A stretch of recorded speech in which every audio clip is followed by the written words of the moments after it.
Hey guys, it's Justin here at Songbirds, and we are super excited to announce that we are now offering amp repair and servicing here at Songbirds, in addition to our other repair and restoration services. Here I have an amp that came across my desk this week, and it is in pretty bad shape, so I kind of wanted to walk through the process and show everyone what kind of goes into repairing amps and assessing what the problems are. So this is a 1980s Marshall amp. We can see here that we've got the kind of antique looking script on the front. This chassis here, this metal piece, is actually in pretty good condition, even though there is a little bit of blemishing on the front. We're obviously missing some knobs, and this input jack has slipped out, but those are all pretty easy fixes. That just requires a little bit of an order for parts, so nothing big there. So as you can see, I've already detached it from the housing. Back here in the back, we have, just a wooden cabinet, and then the speaker back here, which of course amplifies the sound of whatever you're plugging into the amp. That is very dirty, so I'm looking forward to cleaning that up and seeing what the problems are in there. But the customer indicated that this amp does turn on. I have not turned it on yet because I haven't tested the power, but he said it turns on, but the speaker is not making any noise, and if it does, it makes just kind of like a squeal. So that's already a pretty good indication that our issue is not with the electronics in the chassis here, it's actually with the speaker. But let's take a look anyway. So I've got this chassis, turns it over, and for being as old as it is, almost 40 years, you can see that this is really quite clean on the inside. We have all of our electrical components in here. All of this looks original, and a good indicator of that is that you can see on some of the bigger lugs that there are red dots of like wax, and that is from the original factory. That's just kind of, it's either a way to check to make sure the pieces were installed in a certain order, or it's kind of like a warranty prevention. So, if someone comes to open it up and claim a warranty on it, if the red is missing, then they know it's already been tampered with, and that would void your warranty. I'm not really sure which one of those, or maybe both that was, but you can tell this is all original. We have a ground plug in here, which is nice. We've got our power and our ground, so it's very minimal risk of being shocked. This is our power transformer. Looks like that is in good shape with all of our wires. Up here, these capacitors look like they're in very good shape. I don't see any visible corrosion or any burn marks or anything, which would indicate we need to replace them. All of our resistors, these little red pieces, also look like in good condition. A lot of times on older amps, they will roast and they will start to turn colors and kind of burn because old resistors will give off a lot of heat. And when they do that, their resistance goes down and you have to replace them. But it looks like these are in good shape. And then lastly here, we do have our power fuse. It's kind of hard to see, but I did take a flashlight and peek at it earlier, and the filament inside is intact. The glass is a little foggy, but I don't think we have to replace the fuse, which is great. So it looks to me like everything on this circuit board and our power stage is correct. That means that it's our wires going out to the speaker that are likely a problem. And if you are astute, you probably will have already picked up on that. If I turn it to the side here, and one of those wires is completely disconnected, which will obviously not make the amp function. Back here on the speaker, we have two lugs, one for our incoming hot sounds and one for our ground. I'm not sure which one is which, just because I don't always trust the colors of these wires, so we'll have to test that. But you also can see that these lugs back here are filthy. So before we even attempt to turn this on, we're going to need to clean these out very well, use some rubbing alcohol, steel wool to get those contacts nice and clean. And then I'm also going to use some new wire on both of these and reconnect them. This has been clearly duct taped, and I don't trust that for 1 second. I don't know what in the world is going on there. So we're just going to cut these wires and probably cut our losses and run some new cable down here to see if that will turn on our speaker. So I'm going to go ahead and do that with my soldering iron, and I'll be back in a second to see if that will make our amp work. Well, we're back, and I've gone ahead and fixed those two wires here. I did take off the electrical tape on this red lead, and it looks like the soldering job is pretty strong. Gave it a couple yanks, and we're not going anywhere, so I'm going to leave it for now for the purpose of testing, and I'll probably replace this to make it look cleaner before we send it back to the client. I've gone ahead and cleaned the contacts, as I mentioned, and I've soldered in a new wire here for the black one, and I've joined it to the old one. Both are pretty strong joints. They're not going anywhere either. So we have our hot and our ground lead going to the speaker, And then also, if you can see here, there is an original red dot here on the speaker as well, indicating that it is original to the amp, which is kind of nice.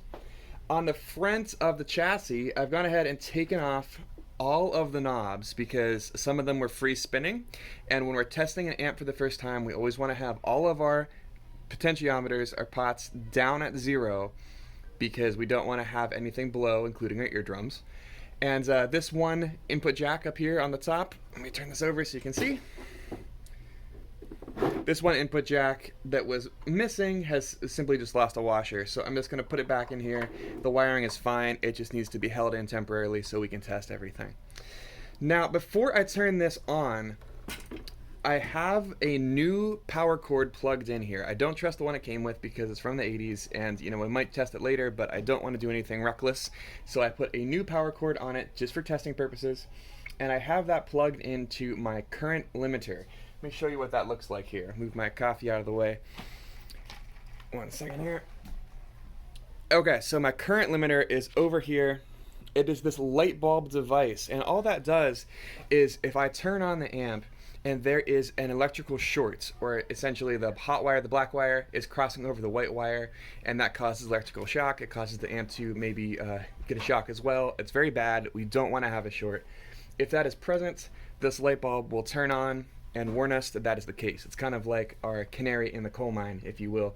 And if it's not present, it will just function like a normal outlet. So hopefully we will never see that light bulb come on, but if we do, it's a nice way to save ourselves from electrical shock. So I have not turned this on yet. We're gonna do it together and we'll see what happens. I've got my power switch down here. I'm gonna flick this on and we'll see if we get any power. Okay, we have power. We can see from the lights illuminated that there is power to the amp. I do not hear any sounds from the speakers, which is good because every potentiometer is at 0 and our lights on the current limiter is not on, so I know it is safe to touch. I'm going to slowly turn up each of the knobs to see if we get any kind of hum, hiss, feedback, what have you. Here's our first one. This is the preamp volume. Nothing there. Try our master volume.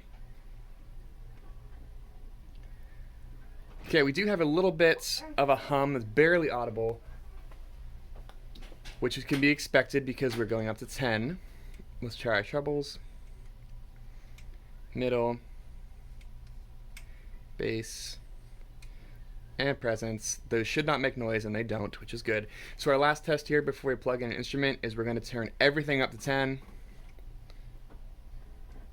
Once again, we have a little hum on that master. Considerable noise from our treble jack here. That's interesting. Let's try our middle. Nothing on the middle. Bass is up.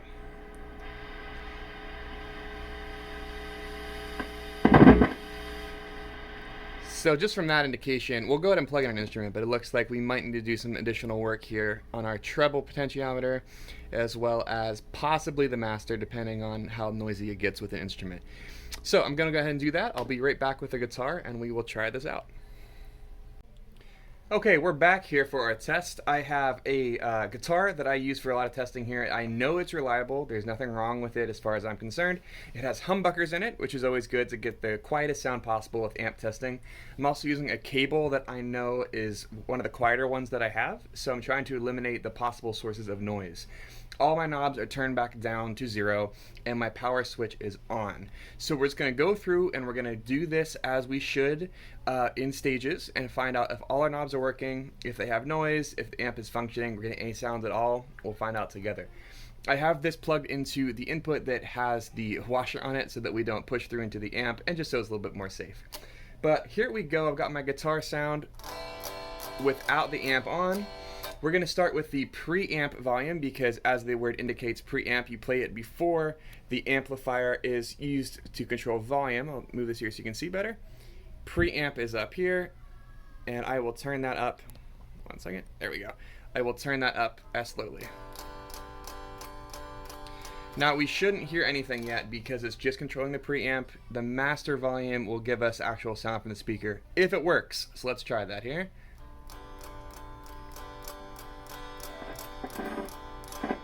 Yep, a little preamp. There we go.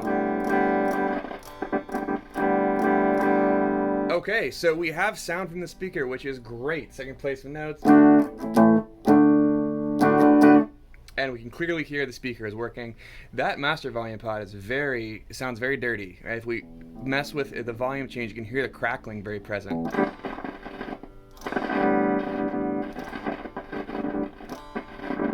So certainly need to clean that. Let's turn the volume up a bit here with our preamp again. That one also sounds quite dirty. So we'll have to clean those pots for sure. All right, let's try our treble, our middle, and our bass settings here. Treble, of course, turns up the high frequencies of the guitar. And that is certainly working, okay. Whew, just keeps going. That is quite aggressive. And there's that hum again, okay. Not a huge indication of any ground loops, all right. That is quite aggressive on the treble side, holy cow. Marshalls are known for being loud, and I think we found out why. Middle, let's see what's going on in the middle here.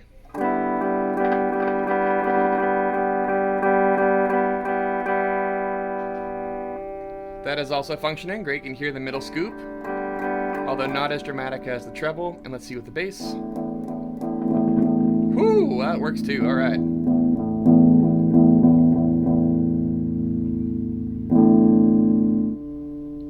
And that is just humming quietly. There's not any feedback noise. It's good. Okay. Last but not least, we have our presence indication. That just kind of brings the whole sound of the guitar more forward and makes it a little bit brighter sounding. So let's see what that sounds like.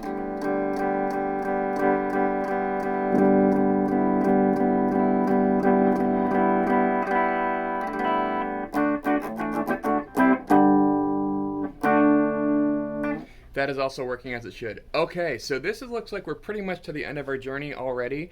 These pots are certainly dirty, so I'm going to go ahead and go inside and clean out the potentiometers to see if we can get rid of some of that crackle as we turn. That's very common, especially considering the dirtiness of this amp. It looks like it was kind of in a yard sale or something. I'm not quite sure. And I also am going to go back and I'm going to clean up the soldering connections I made to the speaker with some shielding, with some electrical tape, and maybe some caps, just so that it is best shielded and we have reduced interference from any other kinds of noise. We don't want any kind of hum in this amp, and it should be purring quietly. So I'll go ahead and do those things, and then we'll turn it back on one more time for a final test after it's all been reinstalled and put back together. Okay, we're back, and I believe this is a job well done. I've gone ahead and cleaned all of the contacts for the potentiometers on the inside, and they're turning much more smoothly. You could feel a bit of a grind and resistance before, and now it's just like butter, which is what you want, of course. These things have probably been in King Tut's tomb for the past 40 years, as indicated by all the grime on the rest of the amp, so I'm not surprised they needed a good cleaning. I've also gone ahead and just gently washed down the rest of the cabinet with the Tolex here and the front of the grill with some nice soapy water. There's a little bit of blemishing just from the age, but it is really in nice condition. Obviously used, but gently used. So we're going to do our final test here. I actually was playing around with this and discovered a nice surprise, so we'll get into that in a second. But here is a little bit of the preamp turned up, and then our master volume going up here. Really nice, gentle ascent with no cracking now, which is as it should be. You hear a very minimal hum, but I really don't think it's from the amplifier at all. I believe that's from the guitar I'm using, because there always has been a little bit of a hum on this guitar. It's not the amp's problem, I'm positive of that. Let's turn our treble up here. Nice and smooth as before. Here's our middle going up, and our bass.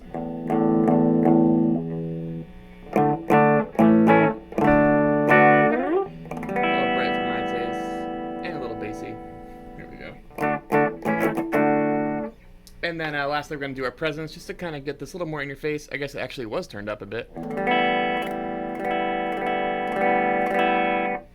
Nice and pretty there. Very normal, minimal amp hum, especially with the guitar I'm using. Sounds exactly like it should, in my opinion. And then the surprise I was mentioning was that this amp does not have any channel switches or any gain knobs to do distortion. However, it does in the fact that there is the preamp volume. So we have our input stage here, we can crank all the way up to 10 with our master all the way down, and then we're able to get an overdriven sound. If we were to move the master up, of course, then we're really going to be rocking, and that is giving that Marshall its extreme loud quality. So let's do that here. I'm going to turn this all the way down, turn my preamp all the way up, and then slowly bring the master up.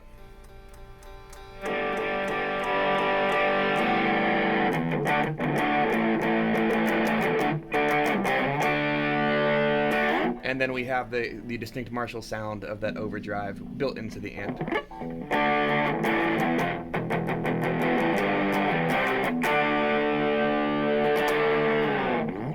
So really a lovely sound here on a nice antique amp, 1980s Marshall.